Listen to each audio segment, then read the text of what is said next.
आदित्याय भास्कराय नमः।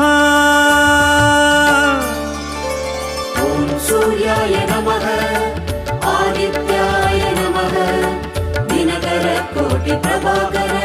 ॐ सूर्याय नमः ॐ सूर्याय नमः आदित्याय नमः दिनकर कोटि प्रभाकर।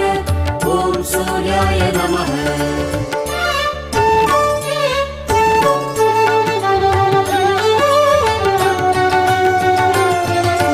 ततो युद्ध परिश्रान्तं समरे चिन्तया स्थितं रावणं चाक्रतो दृष्ट्वा युद्धाय समुपस्थितम्। ॐ सूर्याय नमः ॐ सूर्याय नमः। ततो युद्ध परिश्रान्तं समरे